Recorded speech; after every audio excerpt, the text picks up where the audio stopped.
तो आपको कब पता चला कि मेंटल हेल्थ क्या है? किसी ने क्या आपको बताया कभी कि you should take care of your mental health? Real world में जो जी रहे हैं वहीं से ये प्रॉब्लम तो अचानक क्रिएट हो रही है। Hello and welcome to NSS Talks, an initiative taken by the NSS unit of Government College, Dharamshala, जहां हम आपके लिए लेके आएंगे वॉइस, एक्सपीरियंसेस एंड नॉलेज का मिक्सचर। तो आज के हमारे स्पेशल गेस्ट रहेंगे doctor Monika Makkar ma'am, who is MA and PhD in psychology. 20 साल से मैम इस फील्ड में जुड़े हुए हैं एंड टीचिंग में मैम 18 साल से अपनी सर्विसेज साइकोलॉजी में दे रही हैं। Also I would like to tell you कि मैम को 2022 में फोकस हिमाचल द्वारा बेस्ट वुमेन अवार्ड से भी सम्मानित किया गया है। So let's get started. तो आज हमारे फर्स्ट एपिसोड के गेस्ट हैं डॉक्टर मोनिका मक्खर मैम। तो वेलकम मैम।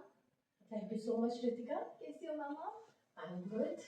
Okay ma'am. तो मैम अभी स्टार्ट करने से पहले I would like to welcome you with our NSS batch. Thank you so much. तो मैम ये हमने इनिशिएटिव लिया था एनएसएस टॉक्स का। पहले भी होता था बट एक दायरे में होता था, मतलब कि जी नीड्स पे आते थे हम और रिसोर्स पर्सन बुला के करते थे। तो हमने सोचा कि थोड़ा सा इसको वाइडली करते हैं ताकि जो हमारा यूथ है उसमें बातें पहुंचे, रिसोर्स पर्सन को हम बुलाएं तो पब्लिकली ये पता चले कि क्या मैटर्स है, क्या चीज़ें हैं, किन टॉपिक्स पे हमें बातें करनी चाहिए। तो मैम अब हमारे इनिशिएटिव बहुत अच्छा इनिशिएटिव है ये। आजकल वही बात है कि ट्रेंड के साथ चलना चाहिए। पॉडकास्ट का ट्रेंड चला हुआ है और एनएसएस ने ये शुरू किया है। I am very happy. मैं एनएसएस से जुड़ी रही हूँ 2017, 18, 19, 20। तो एनएसएस के बच्चे मेरे साथ थे तो अच्छा लगता है एनएसएस के बच्चों के साथ मुझे मिलना और उनकी बातें सुनना और उनको सिखाना। तो ये तो बहुत अच्छा एक आपका इनिशिएटिव है और आने वाले टाइम में आप यूथ से ही टॉपिक्स पूछिए किस बारे में वो डिस्कस करना चाहते हैं और उनको डिस्कस कीजिए रिसोर्स पर्सन के साथ। ओके तो मैम पहला क्वेश्चन मैं आपको ये पूछना चाहूँगी कि what inspired you to pursue a career in psychology and mental health? ऐसा क्या मतलब आपके लाइफ में एक मोड़ आया कि आपको लगा नहीं मुझे मेंटल हेल्थ की तरफ ही जाना चाहिए और इसको एज अ करियर परस्यू करना चाहिए? Not as such कि स्टार्टिंग से ही it was towards mental health. जब मैं कॉलेज में थी तो I opted the subject psychology and I found it very fascinating to learn about the human behaviour. और जो हमारे टीचर्स थे उनका इम्पैक्ट मुझ पे ऐसा रहा कि मैंने इसको बड़े शौक से पढ़ा। और फिर जब यूनिवर्सिटी जाके आगे ज्वाइन करने की बात आई तो आई वाज श्योर कि मुझे अब एमए साइकोलॉजी ही करनी है। So that's how I joined psychology, and later on my interest became towards mental health awareness. Thank you, ma'am. So मेरा अगला क्वेश्चन आपसे ये है कि can you share a memorable experience that solidify your passion for this field? कोई ऐसा आपका memory? हाँ बिल्कुल, जैसे मैंने अभी बताया कि जब यूनिवर्सिटी में गई हूँ तो माय फादर इंसिस्टेड कि आई शुड परस्यू लॉ। उनको बहुत शौक था कि मैं लॉ करूं, मगर मैंने कहा नहीं, मुझे तो साइकोलॉजी में ही आगे अपना कैरियर बनाना है। My sister also force me to take English literature as my post graduate subject, but again I said no, I will opt for psychology only, and there were only few seats at that time in the psychology department. But I was sure here I'll not switch over to any other field. I just pursue my study in psychology only. So I continued with that. Okay, आपने अपनी memory सुनी? हाँ, उन्होंने नहीं, वो parents ने शुरू से ही रखा था कि they just guided me. उन्होंने अपनी इच्छा जाहिर की थी कि हम चाहते हैं, मैं चाहता हूँ कि तुम लॉ करो, आगे तुम्हारी चॉइस है। फोर्स कभी पेरेंट्स ने कुछ किया नहीं, तो उनकी चॉइस थी तो मैंने अपनी चॉइस करी, तो उन्होंने कहा ठीक है, then you go with your choice. That is so good. So, ma'am, what are some misconceptions about psychology जिनको आप एनकाउंटर करेंगे आज यहाँ पे? ऐसे कुछ मिसकंसेप्शंस जो सोसाइटी में है? साइकोलॉजी को लेके मिसकंसेप्शंस नहीं है। बेसिकली आजकल के यूथ या बच्चों में मैं कहूँ तो there is no awareness about psychology कि साइकोलॉजी है क्या है, सब्जेक्ट सुना ही नहीं हुआ है। अगर बच्चों को पता चलता है तो I think they will definitely go try to learn कि क्या है साइकोलॉजी, है ना। मगर प्रॉब्लम ये है कि हम भेड़चाल फॉलो कर रहे हैं, we are just confirming with the subjects the maximum students are opting and everybody is opting the common subjects. Nobody is interested to go out of the way कि एक अलग यूनिक सब्जेक्ट है उसको कोई क्यों करे। तो बहुत कम बच्चे आते हैं जो इस तरह का सब्जेक्ट लेना चाहेंगे कि हाँ जो पढ़ा नहीं है, जिसके बारे में ज़्यादा सुना नहीं है और फिर भी पढ़ना चाहें। तो वो है एक जो है अवेयरनेस नहीं है साइकोलॉजी के बारे में, मिसकंसेप्शंस का ऐसा कुछ नहीं है। The most pressing mental health issues society is facing today. या मेंटल हेल्थ इश्यूज की अगर हम बात करें तो there are plenty and plenty of anxiety, depression, अपना इंडिविजुअल का अगर आप किसी भी बारे में बात कर रहे हैं, मेंटल हेल्थ का कंसेप्ट ही नहीं है बेसिकली। अगर मैं आपसे पूछूं आपको कब पता चला कि मेंटल हेल्थ क्या है? किसी ने क्या आपको बताया कभी कि you should take care of your mental health? No ma'am, physical health की सभी बात करते हैं but that mental is the health issue. तो सबसे बड़ा प्रॉब्लम है हमारे सोशलाइजेशन में, we don't have the concept of mental health and that is the biggest tragedy. Mental health is more important than the physical health. अगर कोई physical element हो रही है, आजकल वायरल हो रहा है, हेडेक है, इट टेक्स अ टाइम और अपने आप भी ठीक हो जाती है। अगर मेंटल हेल्थ इश्यू किसी को हो गया तो they need help. Without help we can not cure them. But it's very sad that nobody knows what is mental health. तो वो सबसे बड़ी problem. Okay ma'am. How do you think social media and technology impacts mental health? And इसके बहुत positive और negative impact होते हैं, तो आप उसके बारे में जरा बताइए। और सोशल मीडिया का इम्पैक्ट नो डाउट आजकल लाइफ ही वैसी है कि सोशल मीडिया इज इम्पैक्टिंग अस, और वहीं से लोग जो हैं वो मोटिवेशनल स्पीच सुन रहे हैं, मोटिवेशनल स्पीकर आ रहे हैं, तो उन्हें पता चल रहा है मेंटल हेल्थ कुछ है ना। तो वो एक पॉजिटिव है कि वहाँ से अवेयरनेस हो रही है कि मेंटल हेल्थ कुछ है जिसके बारे में हमें ध्यान रखना है, बट वो क्या है वो अभी तक भी नहीं पता। और नेगेटिव इम्पैक्ट सोशल मीडिया का ये है कि हम वर्चुअल वर्ल्ड में जो लाइफ जी रहे हैं वहाँ से हमारा इमोशनल कनेक्टिविटी जो लॉस हो रही है, वहीं से मेंटल हेल्थ और डिटेरियोरेट हो रही है। जब हम इमोशनली एक दूसरे के साथ कनेक्टेड रहते हैं, वी शेयर इमोशंस, चाहे पॉजिटिव है नेगेटिव है, when you share them with your peers, your sister, brothers, तो वहाँ से हमारा एक बॉन्ड बनता है and we start caring for each other, और अपनी मेंटल हेल्थ भी हमारी अच्छी रहती है। जब हम अपना इमोशनल आउटबर्स्ट नहीं करेंगे तो अंदर सब कुछ सप्रेस हो रहा है, और वो सप्रेस हो रहा है that is leading towards mental illnesses. तो वो एक बहुत बड़ा इशू है। तो सोशल मीडिया दोनों तरह से ही पॉजिटिव नेगेटिव इम्पैक्ट उसको कर रहा है। It depends on the individual how you are taking the things from social media. आप अपने आप को बिजी रख रहे हो, you are busy with this your NSS, तो you don't have time for other things, you are enjoying this. आपके अंदर जब आप एक्टिविटी करते हो वो हैप्पी हार्मोन्स सिक्रेट होते हैं, तो यू फील हैप्पी। एक इंसान जो खाली बैठा है, कुछ करने को नहीं है, सुबह कॉलेज आ गया है, खाली बैठा है, गॉसिप कर रहा है, चैट कर रहा है, बट वो अंदर ही अंदर घुटता जा रहा है, वर्चुअल वर्ल्ड के लिए ऐसी ऐसी चीज़ों के पीछे भाग रहा है जिनकी कोई रियलिटी नहीं है, तो वो सारा जो है that will lead towards mental illness. तो ma'am are there specific trends और चैलेंजेस और जिन पे मेंटल हेल्थ अवेयरनेस के लिए कंसर्न होना चाहिए? वही है the art of living. What is the art of living? Mental health क्या है? It is about your thought processes. आपका थॉट प्रोसेस क्या चल रहा है, what you are thinking, where that thinking is taking to you. वो सोच आपको कहाँ लेके जा रही है, क्या सोच रहे हो। ह्यूमन माइंड है, हम कुछ भी सोच सकते हैं, है ना। तो हमें पता होना चाहिए रियलिटी क्या है। सोचने को तो आप कुछ भी सोच लो, इफ रियलिटी में वो पॉसिबल नहीं है तो that will lead to some type of anxiety और डिप्रेशन। अगर हमें पता है कि रियलिटी ये है, for this I have to work, मुझे उसके लिए एफर्ट्स करनी है, एक्शन करना है, only that I can achieve something, तो आप वहाँ एफर्ट करोगे तो वो आपको इशू नहीं बनेगा। वो जो स्ट्रेस आएगा that will be positive stress which will inspire you, which will motivate you. और जो अदरवाइज आप स्ट्रेस ले रहे हो, कर कुछ नहीं रहे हो efforts, then you are taking the stress, तो that is actually negative stress, जिससे आपको प्रॉब्लम्स हो रही हैं और आप जीने किसी गलत तरीके को अपना रहे हो, चाहे वो ड्रग्स की तरफ है चाहे वो बाकी चीज़ों की तरफ है। तो वो बड़ा इम्पैक्ट है। तो ज़रूरी है कि आप कुछ कंस्ट्रक्टिव कर रहे हो लाइफ। अगर आप कंस्ट्रक्टिव कर रहे हो तो आपकी मेंटल हेल्थ अच्छी रहेगी।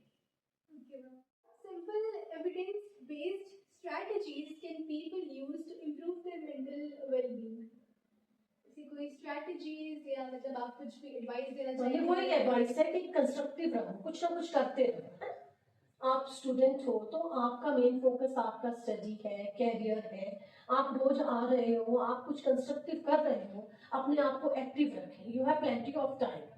अगर आप कॉलेज के बच्चों की मैं बात करती हूँ, आप देखिए आप आ रहे हो, क्लास लगाई नहीं लगाई कोई फर्क नहीं पड़ रहा है, आप कॉलेज टाइम पास के लिए आ रहे हो और फिर आपको लग रहा है कि मैं कुछ किसी को देख के जेलस फील हो रहा है कि वो इतनी आगे पहुंच गया, वो कैसे पहुंच गया। आप अपने एफर्ट्स कुछ नहीं कर रहे। You set your goals, small goals, then try to achieve them.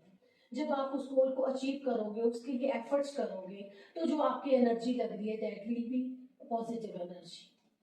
अगर आप कुछ कंस्ट्रक्टिव नहीं कर रहे हो तो आप नेगेटिव एनर्जी, आपकी एनर्जी जो है ड्रेन हो रही है, और जब वो एनर्जी ड्रेन हो रही है, आपका माइंड इधर उधर फ्लोट कर रहा है, that is creating more negativity. तो वो that is the major issue कि जो यूथ है वो कंस्ट्रक्टिव कुछ नहीं कर रहा है। आप you are dependent on your parents. हम 12th कंट्रीज को फॉलो कर रहे हैं। 12th कंट्रीज के अगर आप बच्चों को देखेंगे तो they earn for themselves, then they do studies. वो एक डिग्निटी से अपना पैसा कमाते हैं, फिर आगे पढ़ाई कर रहे हैं, कुछ भी कर रहे हैं। मगर हाँ, आप क्या है आज यहाँ के बच्चे, they are dependent on parents. ठीक है, वो सोचते भी नहीं है कि अच्छा ये एज हमारी है कुछ कमाने की। अपनी जो बच्चे, कुछ बच्चे आप देखोगे अपनी पॉकेट मनी अर्न कर रहे हैं by taking tuition classes, dance classes, whatsoever. तो वो उनका कंस्ट्रक्टिव एनर्जी जा रही है, तो that is giving them motivation to do more and more. और उनको मेंटल हेल्थ इश्यू नहीं होगा, क्योंकि डेफिनेटली वो अपने लिए कुछ कर रहे हैं, उनकी ग्रोथ हो रही है, और उनका हार्डवर्क जो है वो उनको लग रहा है कि हार्डवर्क करके we can do whatever we want. What role do self-care and mindfulness plays in managing stress and anxiety? हाँ, सेल्फ केयर जरूरी है। जैसे मैंने आपको बताया कि रूटीन होना चाहिए। जब हमारा रूटीन नहीं है तो हम अपसेट हैं, डिस्टर्ब है ना। किसी चीज का रूटीन नहीं है, खाने का, उठने का। जब आप बच्चे हैं, डिसिप्लिन लाइफ बहुत जरूरी है। बच्चों की लाइफ अगर डिसिप्लिन है, वो लर्निंग फेज है ना। आजकल थोड़ा पेरेंट्स का भी मैं कहूँगी कि फॉल्टी पेरेंटिंग है। पेरेंट्स बच्चों को कुछ नहीं कहना चाहते हैं। अगर हम बच्चों को बताएंगे नहीं तो बच्चों को कैसे समझ आएगा कि हमें क्या करना है। तो सेल्फ केयर में अगर आप सुबह रूटीन से उठ रहे हैं, थोड़ा अपना एक्सरसाइज कर रहे हैं, योगा कर रहे हैं, मेडिटेशन कर रहे हैं, उसके बाद आप फ्रेश होकर अपना तैयार होकर अपना जो भी आपका काम है वो कर रहे हैं, घर में आप पेरेंट्स की हेल्प कर रहे हैं, तो I think that is the positive energy आप अपनी यूटिलाइज कर रहे हो। तो वहां से कहीं ना कहीं आपके हैप्पी हार्मोन्स सीक्रेट हो रहे हैं and you are feeling satisfied and happy. अगर आप सारा दिन ऐसे ही ड्रेन कर रहे हो अपनी एनर्जी, तो एट द लास्ट आपको लगता है कि सारा दिन फ्यूटाइल चला गया, and then you go into depression, lonely thoughts कि मैंने किया क्या। तो वो थोड़ा सा हमें अपना जरूरी है कि हम अपना सबसे पहले अपना ध्यान दें। Self care is very important. Mindfulness, कि हमें पता होना चाहिए मुझे क्या करना है। आजकल मेन प्रॉब्लम वही है मेरे ख्याल से कि स्टूडेंट्स रास्ता जो भटक गए हैं अपना, और उनको पता नहीं है, and they don't want to listen. उनका अपना स्टाइल है लाइफ जीने का, and that is creating problem. Ma'am मेरा एक पर्सनल क्वेश्चन भी आपसे कि जैसे आजकल हम देख रहे हैं जो स्टूडेंट्स हैं बेसिकली उनको मैम डिप्रेशन हिट कर देता है, और जब वो डिप्रेशन में जाते हैं तो वो इतना ओवर थिंक करते हैं कि उनको एक पॉइंट पे आके ऐसा लगता है कि हम लाइफ ही खत्म कर दी अपनी। तो आप ऐसे बच्चों को मतलब क्या वो डिप्रेशन क्यों हिट कर रहा है, और ये बड़े कॉमन से ट्रेंडी वर्ड्स उठा लिए हैं हमने, है ना, कि डिप्रेशन हो गया, ये हो गया। पहले आप देखिए कि आप कर क्या रहे हैं, है ना, और आपको डिप्रेशन का cause, rule cause out find out करें कि क्यों डिप्रेशन हुआ है, व्हाट इज द रीजन, क्या कारण है जो मैं डिप्रेशन में गया हूँ।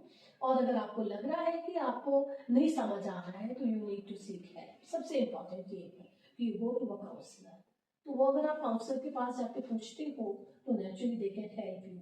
बेसिकली आपको एक शायद रास्ता भटक गए हो, रास्ता नहीं मिल रहा है। मेन इश्यू तभी आ रहा है ना कि आप कुछ कर भी नहीं रहे हो और फिर डिप्रेशन हो रहा है, तो इसका मतलब आप you are not on the right path. तो you need to be be on the right path with some mentor और हेल्प.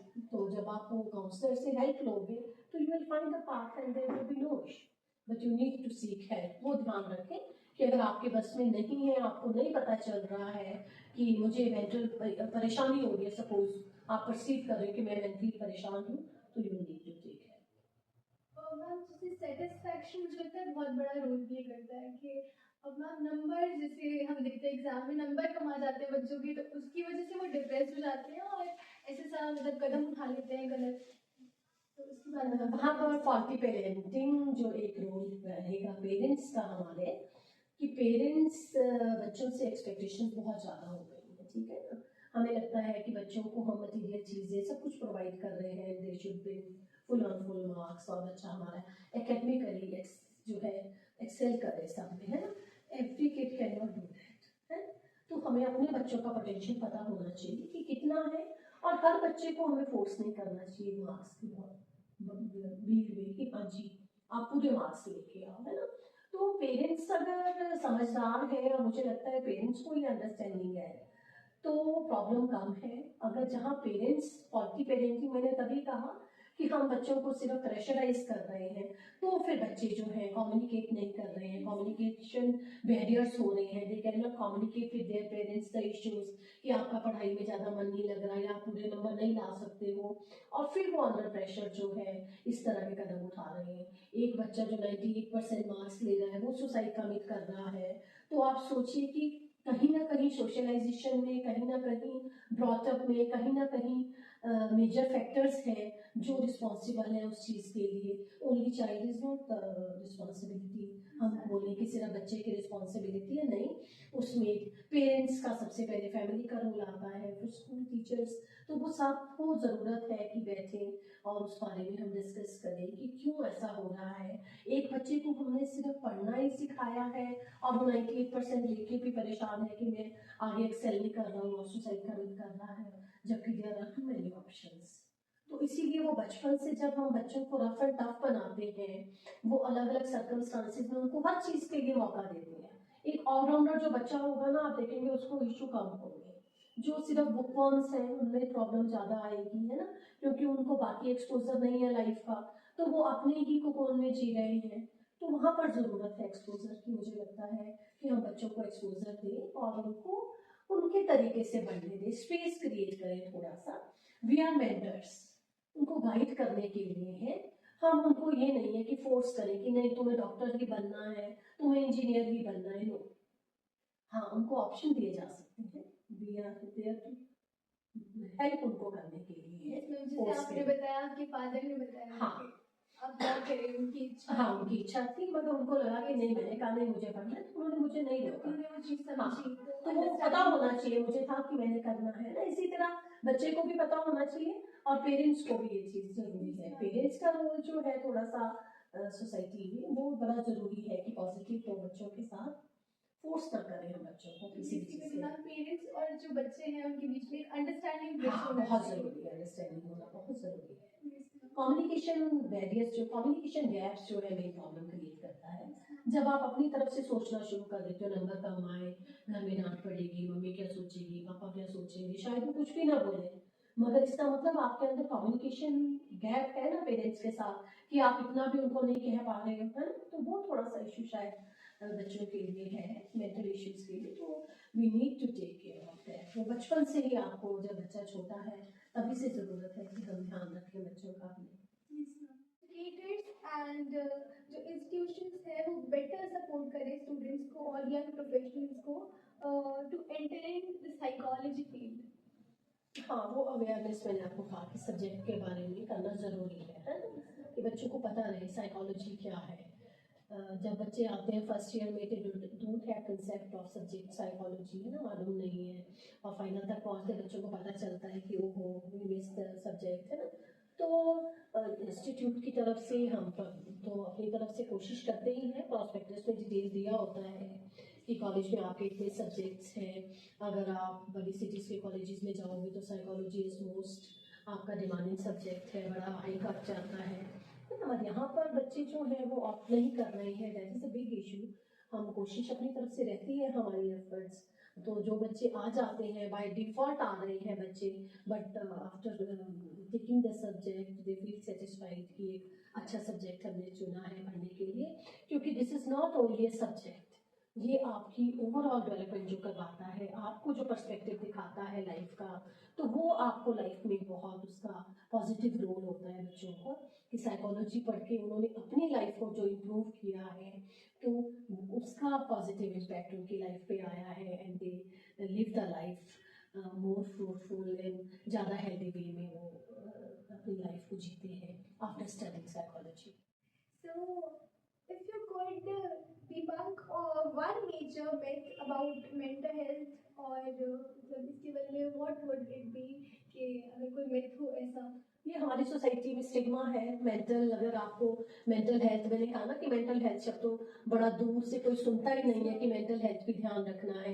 आप देखोगे घरों में हर थर्ड फोर्थ मुझे लगता है individual in the society suffering from one और other neurotic disorders, but nobody except that.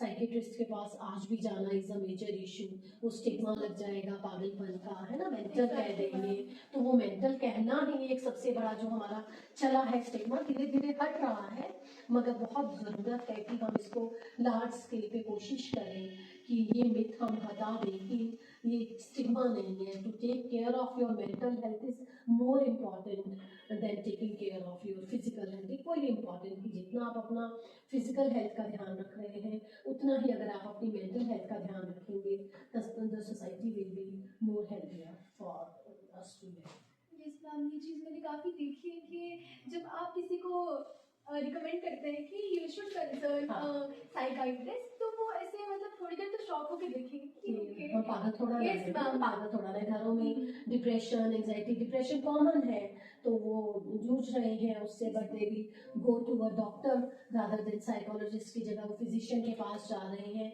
वहाँ से मेडिसिन ला रहे हैं, but they will never go to a psychiatrist कि वहाँ चले गए तो वो मेंटल का लग जाएगा, हमारे में किसी ने देख लिया तो मेंटल कहेंगे लोग, तो वो नहीं लगाना चाहते हैं अपने आप में।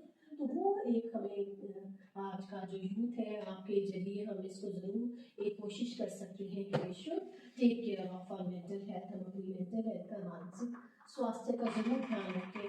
हम तो अपना हर साल कोशिश करते हैं मेंटल हेल्थ डे सेलिब्रेट करके कॉलेज में आसपास नियर बाय जहाँ तक हो सके, student of psychology at the university level, college level, we try our best कि हम अवेयरनेस ये फैलाते रहें और लोग जो है अपनी मेंटल हेल्थ का ध्यान रखें।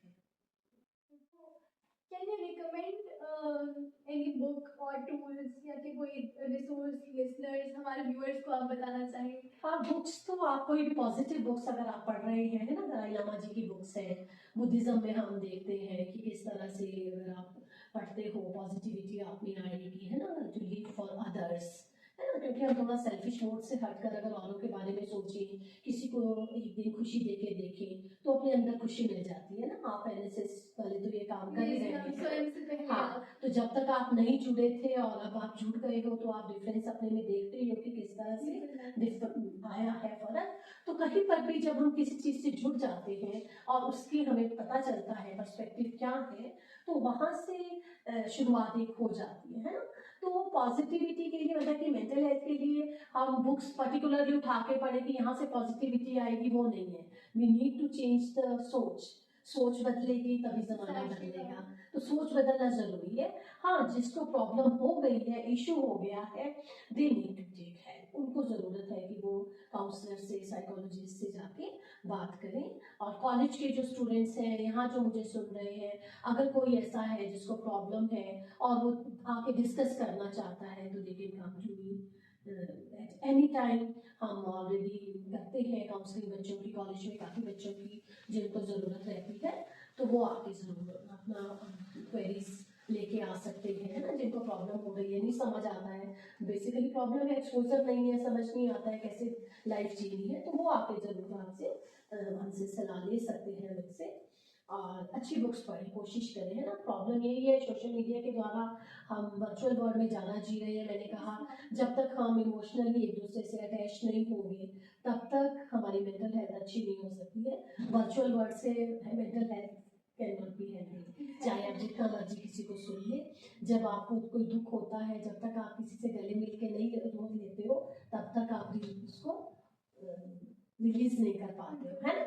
चाहे वो आपकी मम्मा है, चाहे आपकी सिस्टर है, चाहे आपकी फ्रेंड है, तो वो इमोशनल बॉन्ड है, वो हमारा जो एक इमोशनल आपस में अटैचमेंट है, that is the real world, है ना। तो रियल वर्ल्ड में हम जिए और रियल वर्ल्ड को उतना कर एंजॉय करें जितना कर वो एंटरटेनमेंट के लिए है। हम रियल वर्ल्ड में जो जी रहे हैं वहीं से ये प्रॉब्लम्स और ज़्यादा क्रिएट हो रही हैं।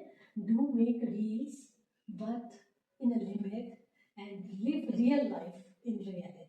आई होप हमारे व्यूअर्स ये बात पे गौर फरमाएंगे। आपके पास कोई काउंसलिंग लेने आया हो और आपको अपनी प्रॉब्लम बताई होगी, तो आपने कैसे उसको डील किया? हाँ, काफ़ी मैंने जैसे आपको बताया स्टूडेंट्स हमारे पास आते हैं, यही +2 के बाद जब स्टूडेंट अपना नीट दिया है या जी दिया है, क्लियर नहीं हुआ है, उसके बाद स्ट्रेस में डिप्रेशन में बच्चे चले गए हैं, तो जब उनसे बातचीत करी है उसके बाद उनका पर्सपेक्टिव चेंज हुआ है and they are trying best. उन्होंने कोशिश करी है बाहर निकलने की उससे, क्योंकि उनको लगता था कि उनके लिए उसके बाद कोई और रास्ता नहीं है। तो उनको बताया गया कि अगर मन का हो तो बहुत अच्छा, और अगर मन का ना हो तो और भी अच्छा। तो इसका मतलब भगवान ने आपके लिए उससे भी बेटर कुछ रखा हुआ है, मगर उसके लिए हमें एफर्ट्स करनी पड़ती है, कोशिश करनी पड़ती है। एक पानी का गिलास है, हम 1 मिनट हाथ में उठा सकते हैं, 2 मिनट, 4 मिनट, 6 मिनट, उसके बाद वो भारी हो जाएगा। तो इसी तरह कोई भी बोझ अगर हमारे थॉट प्रोसेस में घुस के आए हैं अंदर, तो अगर हम उसको उठा के रहेंगे तो दैट विल क्रिएट प्रॉब्लम्स। तो उसको हमें बाहर निकालना है। तो बाहर निकालने के लिए हम उनको तरीके बताते हैं कि किस तरह से आप, कई बच्चे आएंगे कि मैम हमारे से बाहर नहीं निकल रहा है, we are not able to come out of that problem जो हमारे साथ हो गई है, किसी को ड्रग्स की थी, वो बाहर निकलना चाह रहे हैं। तो काफ़ी तरह के स्टूडेंट्स आते हैं और काफ़ी बच्चों को हमने हेल्प भी करी है मैंने। तो बाद में आके they are satisfied, they are thankful कि मैम आपने गाइड किया और हमें नई राह दिखाई, और now they are pursuing their study. That is so good ma'am, आप इतनी हेल्प कर रहे हैं यंगस्टर्स की, और अच्छी बात है। ड्यूटी है एज टीचर में भी, मेरी ड्यूटी बनती है, और मैंने तो प्रोफेशन ही वो लिया हुआ है। मैंने आपको बताया कि I want to spread the awareness about mental health, कि सब खुश रहें, live and let others also live. तो बड़ा ज़रूरी है कि हम खुद भी खुश रहें और खुशियाँ फैलाएं और सारी दुनिया खुश रहे। बहुत खुशी हो रही है आज आपसे ये पॉडकास्ट किया और आपसे बातचीत करके मुझे बहुत ही खुशी हो रही है। मैम जो आपका ऑरा है ना, वो बहुत ही मतलब इतना पॉजिटिव है और अट्रैक्टिव है कि मुझे अब तो काफ़ी कंफर्टेबल फील हो रहा है। शुरू में I was a little bit nervous, but अभी मैं बहुत कंफर्टेबल हूँ आपके साथ। That's so sweet of you, and thank you so much for giving me this opportunity. Thank you ma'am for being with us, and अब आए time निकाल के अपने इतने बिजी शेड्यूल से टाइम आपके लिए ये सारा। Ma'am that's so sweet of you, thank you so much. Thanks for watching. हम मिलेंगे आपको अगले एपिसोड में एक नए टॉपिक के साथ, एंड तब तक के लिए if you guys want any of the topic to suggest us, please do drop it in the comment section, and तब तक के लिए stay tuned and take good care of your mental health.